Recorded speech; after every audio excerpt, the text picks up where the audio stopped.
বন্ধুরা কেমন আছেন? আশা করছি ভালো আছেন।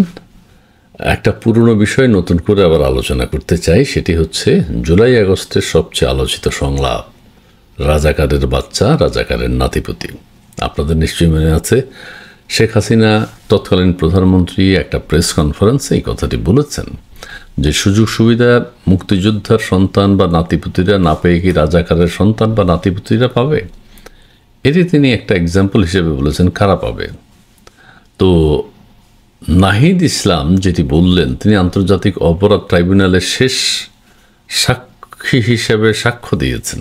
ঠিক আছে, তিনি বলেছেন রাজাকারের বাচ্চা এবং রাজাকারের নাতিপুতি বলাতে তারা ভীষণভাবে অপমানিত হয়েছেন। ট্রাইব্যুনালে নাহিদ ইসলাম।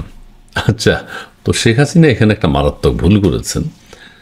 তিনি একজন বিবেচক মানুষ, দেশের প্রধানমন্ত্রী, তার উচিত ছিল তাদেরকে সরাসরি রাজাকার বলা, তাহলে নাহিদ ইসলামরা খুশি হতেন। বা তৎকালীন ছাত্রছাত্রীরা সমন্বয়ক হিসেবে যারা ছিল, বৈষম্য বিরোধী আন্দোলন যারা ছিল, তারা ভীষণভাবে খুশি হতো এবং তারা মাইন্ড করেছে যে তাদেরকে রাজাকারের বাচ্চা এবং রাজাকারের নাতিপুতি বলেছে। তারা এই কথাটা শুনতে চায়নি। শেখ হাসিনা সেটা বুঝেননি। কাজে কী করতে হবে? শেখ হাসিনার পতন হতে হবে। কেন আমাদেরকে সরাসরি রাজাকার বলল না? কেন আমাদেরকে রাজাকারের নাতিপুতি, রাজাকারের বাচ্চা বলে অপমান করেছে? ঠিক আছে, কাজেই শেখ হাসিনাকে অপসারণ করতেই হবে। আচ্ছা ঠিক আছে, আমরা দেখেছি ঢাকা বিশ্ববিদ্যালয় উত্তাল হয়েছে গভীর রাতে।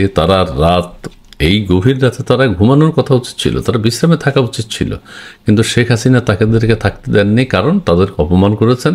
তিনি তাদেরকে রাজাকারের নাতিপুতি বলেছেন, রাজাকারের বাচ্চা বলেছেন, কিন্তু রাজাকার বলতে ভুলে গেছেন। যদি তিনি রাজাকার বলতেন তাদেরকে সরাসরি রাজাকার, যে এরা রাজাকার, তাহলে এই আন্দোলন হতো না। যাই হোক, আরেকটি বিষয়ও বলা যায় এভাবে যে শেখ হাসিনাই আন্দোলনকে চাঙ্গা করে দিলেন। শেখ হাসিনার অবদান, তোমরা এই যে শেখ হাসিনা তোমাদেরকে রাজাকারের বাচ্চা, রাজাকারের নাতিপুতি বলেছে, সেই জন্য তোমরা আন্দোলনে ঝাঁপিয়ে পড়েছো, একটা সুযোগ পেয়েছ। কাজেই আন্দোলনের মূল পয়েন্টটা তোমাদেরকে শেখ হাসিনাই দিয়েছেন। কাজে এখন আবার তোমরা শেখ হাসিনার বিরুদ্ধে কথা বলছো। শেখ হাসিনা যদি এই কথাটা না বলতেন, তোমাদেরকে আরও অনেক দিন রাজপথে থাকতে হতো, হয়তো এই আন্দোলন সফল হতো না। কাজেই পুরো কৃতিত্ব হলো তৎকালীন প্রধানমন্ত্রীর, সেটাও কিন্তু বিবেচনা করতে হবে। সো এই বিষয়গুলো মাথা রেখে নাহিদ ইসলাম ট্রাইব্যুনালে বলেছেন আসলেই তারা অপমানিত হয়েছেন। এটা আমাদের ভাবা উচিত ছিল, কারণ তারা যেভাবে কাজ করেছে, যা করছে, আপনারা এই 24-এর স্বাধীনতার পর বুঝতেছেন নিশ্চয়ই, স্বাধীনতা, সার্বভৌমত্ব সারা দেশের সব তারা ধ্বংস করে দিয়েছে। সো তারা কি এখন অনেকে বলছেন শেখ হাসিনা তখনই বুঝে গিয়েছিলেন যে এরা আসলে রাজাকার, রাজাকারের নাতিপুতি, রাজাকারদের সরাসরি অংশগ্রহণের নাতিপুতিটা খেপে গেছে, তারা অপমানিত বোধ করেছে। সো শেখ হাসিনা তখন বুঝেছেন যে এটা জামাত শিবিরের আন্দোলন।